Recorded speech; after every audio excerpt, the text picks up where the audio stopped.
Assalamu alaikum, my dear students. I am Professor Dr. Mohammad Atikur Rahman. Long time passed away. We are far from the face-to-face classroom atmosphere. But in the name of coronavirus pandemic, we cannot stop. We have to move. We have to go forward. So that's why already we are just conducting our class lectures through online or uploading the videos or supplying our lecture scripts like this. So today I will just explain about the embryo formation and development. But before giving the lectures on the embryo formation and its development, I would like to talk about our previous class. So I told you, please, this is the recorded videos, recorded class lectures. So if you face any problems to understand, please drop the comment. I will try to solve it in the upcoming videos. So some students said, sir, it would be better just give the lectures in Bangla. Yes, this is okay. But I hope I will try my level best to speak English just like Bangla, and it would be better for you guys, okay? So in our previous class, I explained three things: insect reproduction, types of insect reproductions, male and female reproductive systems, and spermatogenesis and oogenesis. So if you can distinguish between this sort of lectures, I mean if you can distinguish between the male and female reproductive systems, if you can distinguish between spermatogenesis and oogenesis, so you will understand that yes, I got the message that the teacher explains. So what's the difference between male and female reproductive systems, if I ask you the questions? So answer will be, of course, in the male reproductive system, a pair of gonad exists. I mean that a pair of testes present. In the female reproductive system, a pair of female gonads, I mean the ovaries, exist. Okay? And each of the testes consists of a number of testicular follicles where the spermatogenesis occur. In the female reproductive system, a number of ovaries present in the or each ovaries where oogenesis occurs. So the main functioning of the male reproductive system is to produce the sperm, and the female reproductive system functioning is to produce the ova, right? So I told you that both male and female reproductive system, they have a number of ducts. In the male reproductive system, they have the vas efferents, vas deferens, and then seminal vesicle, and also the ejaculatory ducts. These are the ducts present in the male reproductive system. Whereas in the female reproductive system, pericell, calyx, lateral oviduct, common oviduct, these are the ducts. So ducts means just like a tube. So by this tube, in the male reproductive system, sperm runs through. In the female reproductive system, by this sort of tubes, the ovum, I mean the eggs, runs through. Okay? The accessory glands of male exist in the male reproductive system. Functioning is to produce the seminal fluid, and that seminal fluid mixed with the sperm producing the semen in the male reproductive system.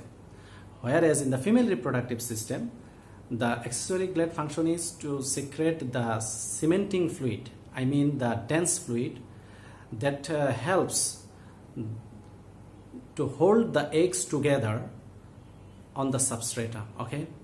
So if you think that, so how does sperm survive in the different locations in the testes or in the male reproductive system. When the sperm remain in the testicular follicle, the epithelial cell, they are supplying the nutrients. When sperm remain in the seminal vesicle, then accessory glands from the dense fluid, they are taking the nutrients before copulations. After copulations, that sperm survive in the spermatheca, in the female reproductive system. The spermathecal gland, the secretion of the spermathecal gland supply the nutrients. So taking the nutrients from the spermathecal gland, the sperm survive over there after copulation. So like this, in the female reproductive system, the ovum runs from the ovaries by peristaltic movement through the lateral oviduct to common oviduct, I mean in the vagina, and fertilization occurs over there, and the sperm just comes from the spermatheca. Okay, so after that, that fertilized egg, they are the insect lay. Okay, so this is the difference between male and female reproductive system. Another question was that what's the difference between spermatogenesis and oogenesis? Very simple. Spermatogenesis, that means the process by which sperm is formed, okay, or the process of formation of sperm is called the spermatogenesis. The process of ovum formation is called the oogenesis. Secondly, you can think, in the spermatogenesis, undifferentiated male germ cells we call the spermatogonia, right? So spermatogonia present in the spermatogenesis. What will be the in oogenesis? Undifferentiated female germ cells present in the oogenesis, that is called the oogonia. So oogonia presents over there. Spermatogonia present in the spermatogenesis, oogonia present in the oogenesis. So after mitotic division of the spermatogonia, spermatocytes, that is the diploid cell, right? Spermatocytes are developed. But after mitotic division of oogonia, oocytes are developed. That is also diploid cell. So spermatocytes, oocytes are formed. So diploid spermatocytes in the spermatogenesis undergo for meiosis and produces the haploid spermatids. I mean the N, right? Haploid cell. So diploid oocytes in the oogenesis undergo for the meiosis and produces the haploid otids. So in the spermatogenesis, that mature spermatids transform into the spermatozoa, that means sperm. In the oogenesis, that otids, mature otids, turns into the ovum. Okay, so ovum is produced, that is the oogenesis.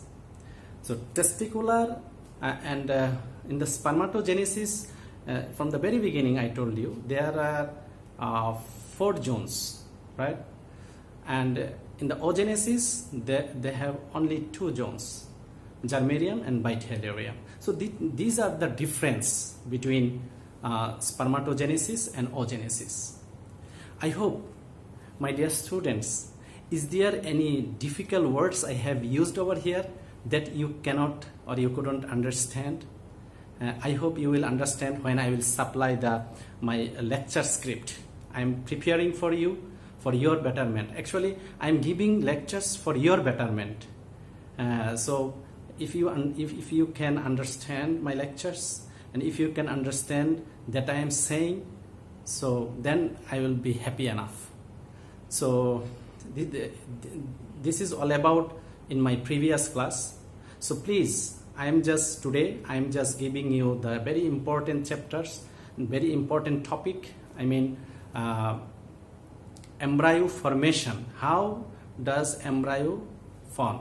So embryo formation and its development. That means for organogenesis, I mean the how does the different appendages, wing, leg, antenna are formed.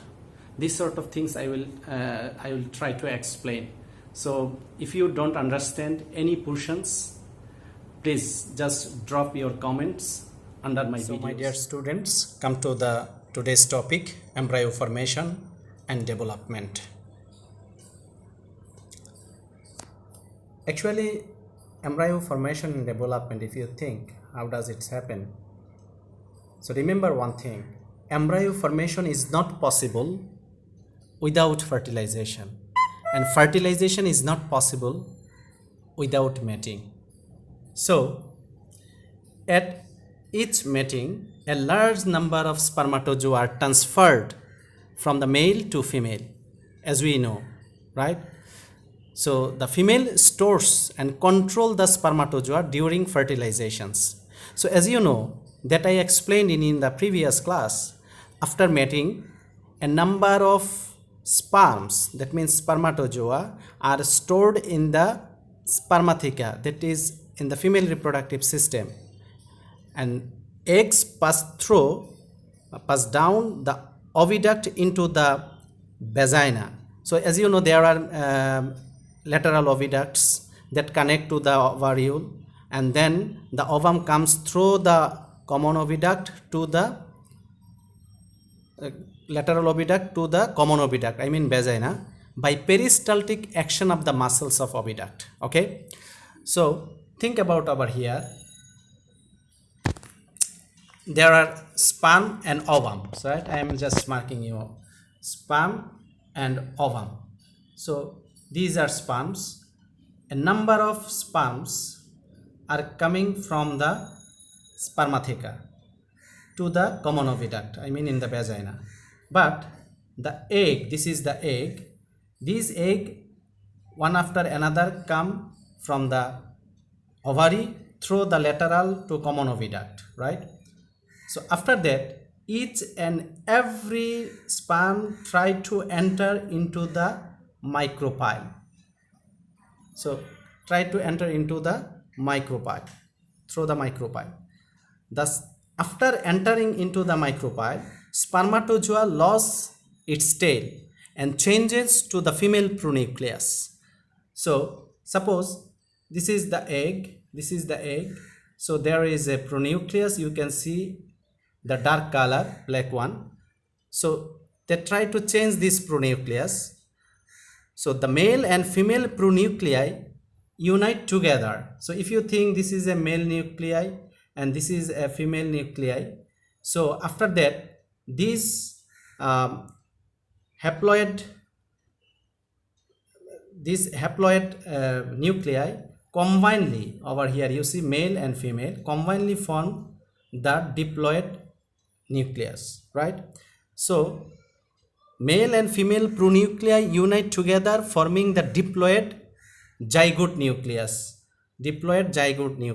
which move into the yolk mass, over here, right? So then mitotic division occurs, in the zygote nucleus to form the embryo.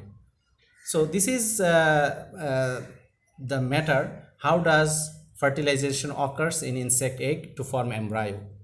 So if we go in our next slide, then we can find how early embryonic development occurs. So early embryonic development happens through a series of events. I mean the cleavage, formation of blastoderm, then vitellophages, formation of the germ band, you can see formation of germ band. So over here we can also mark over here these are the series of events to form to develop the early embryo. So the cleavage, formation of blastoderm, vitellophase, formation of germ band, gastrulation, formation of embryonic membrane, blastokinesis, formation of organ systems, and finally appendage formations. So these are the series of events through which an embryo formed early embryo developed. Okay, so what is the cleavage? What is the cleavage? Cleavage in a dictionary meaning, all of you know, just break down something, right? So repeated cleavage is the repeated mitotic divisions of a fertilized ovum zygote. That zygote mitotic divisions, so as you know, this, if it is a zygote, then several mitotic divisions will be occur over here, and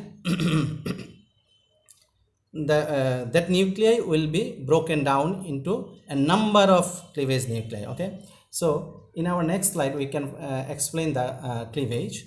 You see, so this is the cleavage nuclei. These are the cleavage nuclei. These are the cleavage nuclei, you can see. So these cleavage nuclei is the repeated mitotic divisions of a fertilized ovum zygote, that I repeat also. After fertilization, the zygote nuclei of an egg starts to divide, right? So zygote nucleus divides repeatedly. Thus one cell divide into two daughter cells. Suppose if you think this is a cleavage nuclei, then from here two nuclei will be formed, and after that from two another four will be happened, and from four another eight nuclei will be happen, then 16 nuclei will comes. Like this, geometrically the number of nuclei will be increased through the mitotic divisions. Okay, so each of nucleus we call the cleavage nucleus. But when these cleavage nucleus, I mean these daughter nuclei, are accompanied by a hollow mass of cytoplasm forming nucleocytoplasm unite together, then we call the energies. That means cleavage energies. Cleavage nucleus, suppose if it is a cleavage nucleus, when this cleavage nucleus surrounded by a cytoplasm, then we call the cleavage energies or cleavage cell. Also you can call the cleavage cell. Okay, so this is also, you can mention it over here, cleavage cell. And next one, the formation of blastoderm, right? The next one, formation of blastoderm that we got. Yes, so the cleavage energies that we explained in the cleavage energies about cleavage cells moves and migrate towards the periphery of the eggs and arrange to a layer of circlet within the yolk. You see the cleavage cell, these are the these are the cleavage cell, these are the cleavage cell at the peripheral region. These are the all are cleavage cells. Okay, so these cleavage cells they are just migrate towards the periphery. So you see it was in the middle, then all cleavage nuclei migrate towards the periphery, and after that they are a layer of circlet within the yolk, a circlet, they form the circlet. So these energies may undergo further divisions if they need to fulfill the circle. One or more mitotic divisions may occur over here to complete the surrounding whole wall, to complete the surrounding whole wall. You can see over here it is already completed. So this complete layer is called the blastoderm. I repeat, the energies may undergo further one or more mitotic divisions and retain the distinct cell walls and subsequently form a layer of cells. This is the layer of cells. I am showing. So this layer of cells is called the blastoderm. The blastoderm in true sense is the primary germarium epithelium. It lies just beneath the vitelline membrane. Just vitelline membrane. And remaining others, over here you see, remaining others except the cleavage nuclei. Suppose all cleavage nucleus haven't the chance to enter into the periphery, but the other remaining cell nucleus, they are termed as a vitellophage. We will explain in the next slide. Okay, suppose before going to the germ formation, I would like to clear about the vitellophase. In some species of insect, all energies, I told you, all energies do not get the chance or migrate to the periphery to form the blastoderm, but some of them lie behind within the yolk are called the yolk cells or merocytes or vitellophage. So the vitellophages carry out breakdown of the yolk and are incorporations in the midgut epithelium. যদি তোমাদেরকে একটু বাংলায় বুঝিয়ে বলি, অর্থাৎ যেই সেলগুলো peripheral রিজিয়নের দিকে যাবে দে উইল ফর্ম দ্য ব্লাস্টোডার্ম, যেগুলো ইয়কের মধ্যে থেকে যাবে সেগুলোকে আমরা বলছি ভাইটেলোফেজ। এবং সেই ভাইটেলোফেজগুলোর কাজ কি? তাদের কাজ হচ্ছে ইয়াক ব্যাকগ্রাউন্ড করানো এবং মিডগাট এপিথেলিয়াল ইনকর্পোরেট করা, এটাই হচ্ছে functions of the vitellophase. So now come to the formation of germ band. So in the exam sometimes we ask you write the formation or explain the formation of germ band. So you have to draw these pictures and you have to explain this formation of germ band. Initially blastoderm that was in the peripheral region in our previous picture. Just remember this one. Blastoderm forms a thin layer of cuboidal cells. Subsequently they become columnar. You see, they become columnar and thicker in the ventral region. Columnar and thicker in the ventral region. This thickening is called the embryonic primordia or germ band, which develops future embryo. So this one will be the future embryo. This one will be the future embryo. The rest, you can ask me, sir, so what is the fate of the other part? The rest blastoderm remains an extra embryonic membrane called the serosa. So this part, this sort of part will turn into the serosa. And other part from the blastoderm, they will form the embryo or amnion, other embryonic membrane, serosa and amnion. I will explain in the next slide. So you see, this is the germ band. And other extension part is coming out, and ultimately they will remain together in our next figure. I will explain. So it will form the embryo. Okay, it will form the embryo. Remember this. So now come to the gastrulation. What is gastrulation?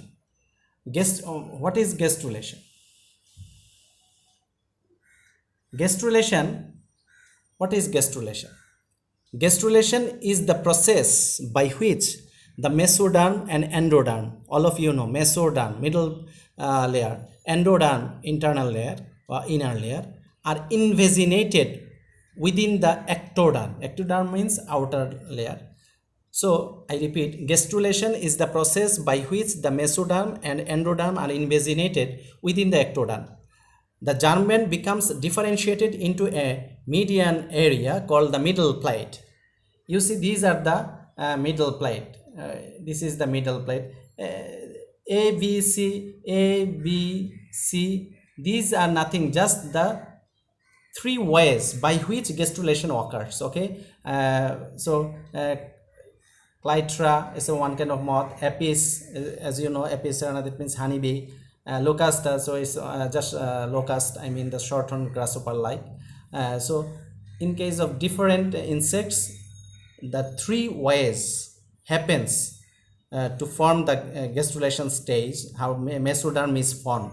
So that's why, for example, I have given you the three examples over here.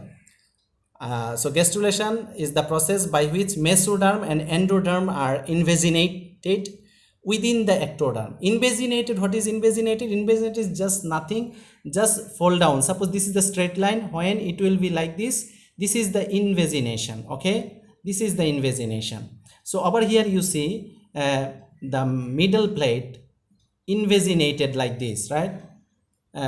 In case of Clytra.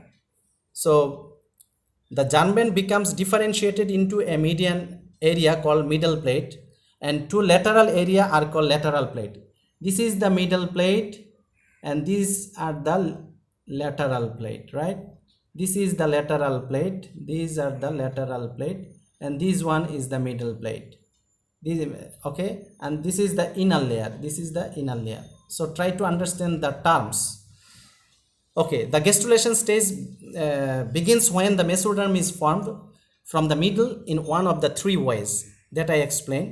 Suppose number one, in the figure A, you can mention over here, by an invagination of middle plates. Over here, invagination of middle plate, অর্থাৎ মাঝের প্লেটটার folded হওয়া দিয়ে তার যে প্লেটটা folded হয়ে যেটা হয়, এভাবেও মেসোডার্ম ফর্ম করতে পারে, অথবা লোক in the figure B, by growing lateral plates over middle plate.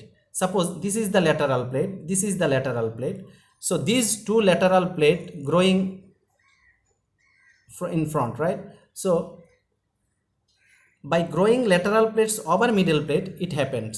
এভাবেও হতে পারে. Look at the figure 3, locusta.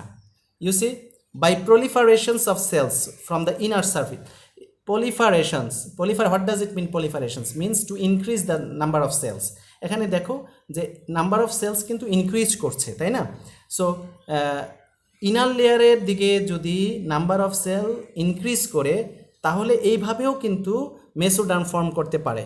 হ্যাঁ, so these are the three ways to form the mesoderm in gastrulation stage. Okay, cell proliferation from each end of the mesoderm and eventually grow around the yolk. This represents the beginning of the endoderm, and ultimately endodermটা কিন্তু এখান থেকেই কিন্তু endodermটা শুরু হয়, তাই না? So they form the inner lining of what will be in future generally midgut of the insect. হ্যাঁ, so midgut of the insect তোমরা সবাই জানো যে আমরা সবসময় বলি যে midgut of the insect is the origin of what? Midgut of the insect is the origin of, try to just remember that one. আমরা তোমাদেরকে বলেছিলাম যে সাধারণত ফোরগার্ড এবং হাইন্ডগার্ড হচ্ছে ectodermal origin আর মিডগার্ডটা হচ্ছে endodermal origin in our practical class. But in the mesodermal origin, generally muscular system, heart, gonads, they are originated. I will explain it development of the organ system when comes in our next slide. So I will explain it over there. Just wait. So now I'm just going in our next slide. That means I hope you have understand the gastrulations. So how does embryonic membrane form?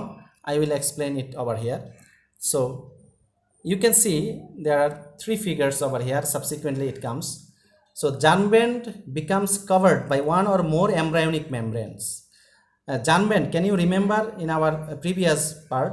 Germ band becomes covered by one or more embryonic membrane. Soon after formation of the germ band, the serosa I mentioned over there, the opposite side of the columnar cell of germ band, that is the serosa, from each side extended until both extension meet or fuse in the ventral midline. You can see this is the columnar cell. You can see this is the columnar cell, and this columnar cell combined form the germ band, and this is the serosa, right? So this is the serosa. So this serosa will be extended upward like this. They will be extended upward and ultimately fused together in the middle line. You can see over here they are fused together over here. So this is the amniotic, this is the this is the germ band, this is the amniotic cavity. So this is serosa, and this is amnion. This is amniotic side, and this is amniotic cavity. So this is amniotic cavity, and small cavity forms due to the extension of the lateral part. That part we call the amniotic cavity. The amniotic cavity is bounded by a membrane, is called the this one. So let's see in our next slide what happens. Blastokinesis. Okay, in our next slide, what is blastokinesis? The embryo begins to move within the yolk, undergoing rotation, revolutions, and marked displacement. This phenomenon is called the blastokinesis. As you know, the movement taking place from the posterior to anterior pole. These embryo, I can show you, or I can I can mark you over here. So these embryo will move from posterior to the anterior, or anterior to the posterior. So this sort of movement. So when the movement taking place from the posterior to anterior pole of the egg are termed as the anatrapsis, whereas those from ventral to the dorsal surface of the egg are called the catatrapsis. So blastokinesis is nothing. The embryo begins to move within the yolk, undergoing rotation, revolutions, or marked displacement. This phenomenon is called the blastokinesis. And as you know, embryo is moving inside the stomach. As a human being, we also know this one. So in our next slide, we can go how organ system develops. Just I was talking when I explaining the embryonic development of embryonic membrane. You can see from the three layers, can you remember ectoderm, mesoderm, and endoderm? The various organs and tissues of the insect develops. The ectoderm gives rise to the body wall, tracheal system, nervous system, Malpighian tubules, foreguard, hindguard. Remember, these sort of organs are developed from the ectoderm. I repeat, body wall, tracheal system, nervous system, Malpighian tubules, foreguard and hindguard. These sort of organs are developed from the ectoderm. Muscular system, heart, gonads are developed from the mesoderm, and midguard, whole midguard are developed from the endoderm. So that's why we call, when we explained in the digestive system, we told that foreguard and hindguard are the ectodermal origin, whereas the midguard is the endodermal origin. Why? Now you have understand, right? Because of development of organ systems happens depending on the three layers: ectoderm, mesoderm, and endoderm. Okay, so the last portions, development of appendages. Okay, so this is also important because the other external development, appendage development occurs due to the segmentation of body parts. So body segment starts in the early embryonic developments. It involves ectoderm and mesoderm, but not in the endoderm. Appendages appear soon after segmentations. You can see the protocephalon over here. This is the protocephalon, sorry. This is the protocephalon. Just I would like to mark it for your better understanding. This is the protocephalon, right? So this is the protocephalon, and protocon, and the lower part is protocon. And after that, this protocon is segmented. You can see this protocon is segmented subsequently, and the upper part, I mean the protocephalon. Cephalon means head region, cephalic region, head region.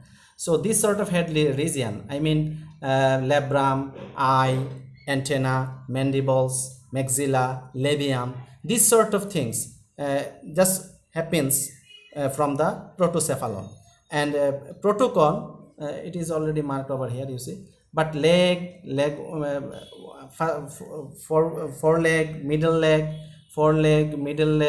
hind leg, these sort of things, and also the pleuropodium and the unsegmented abdomen. You can see this part also.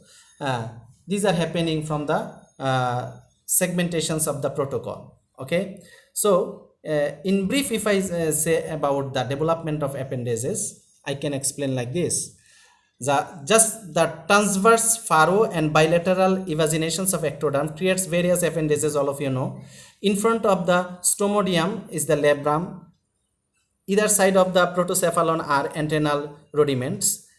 আমরা তোমাদেরকে প্রথমেই বলেছি যে প্রোটোসেফালন যেটা আছে head region, ইনসেক্টের head রিজিয়নে তোমরা জানো mouth parts থাকে, অ্যান্টেনা থাকে, আই থাকে। So that sort of parts will be generated from the protocephalic extensions. Okay, so protocone becomes the segmented and each segment laterally to form the rudiments of appendages, the other appendages. Behind the protocephalon are the rudiments of the mandibles, maxilla, labium. Appendages of next three segments form the walking legs, I mean the three pair of legs, right? Abdominal appendages DG pairs except 8, 9 which form ovipositor and 11 form the cerci.